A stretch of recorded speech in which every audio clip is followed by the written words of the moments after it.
This is part 6 of the Team Associated B5M Factory Lite build series. And as you can see, the shocks front and rear are built and installed. There was really nothing special about that. It builds exactly the same as any of the associated big bore shocks, and of course they mount the same.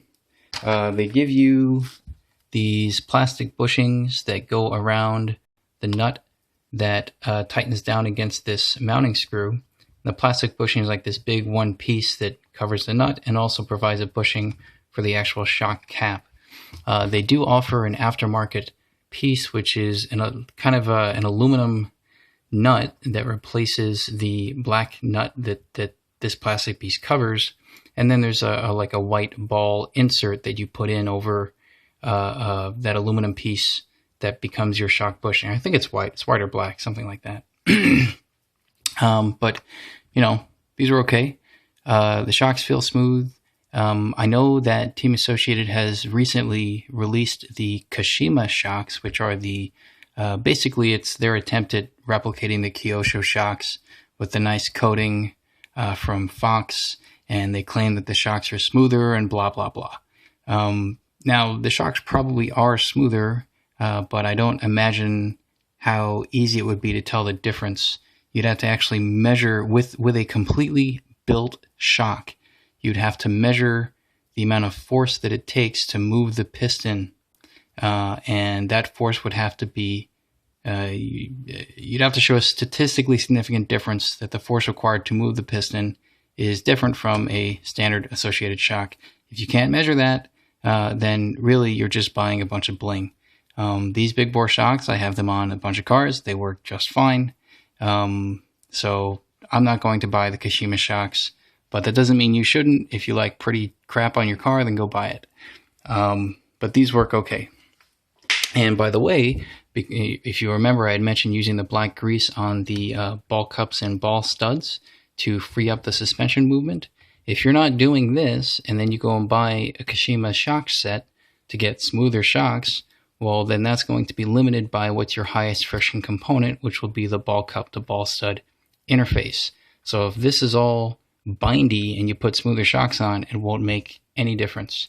But with this black grease here and the ball cups, and with the standard shocks with, you know, a decent build, you give the oil time to aerate and everything, they feel perfectly smooth, no problems whatsoever. So I was going to try to get to mounting the steering servo and maybe some of the other electronics before making a video, but I got about 10% into this before I found a problem.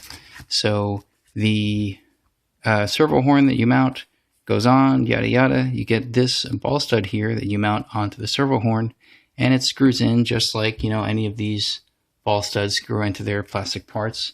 Problem is, the exact ball stud that I got has no threads. So obviously this was a mistake. They forgot to actually include a functioning part in my build.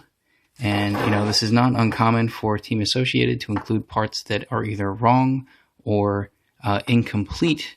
So, you know, this is probably my first experience. Well, actually, this is my second experience with something like this. So typical Team Associated quality. Don't be surprised if you get something like this, or perhaps even something worse in your kit, the wrong part, or a part that's actually, you know, can't even use it. This is useless. I can't even screw this into anything. So I'm not going to bother calling Team Associated just to have them ship out a stupid little ball stud.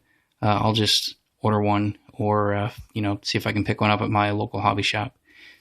So until that's done, I really can't continue with the build.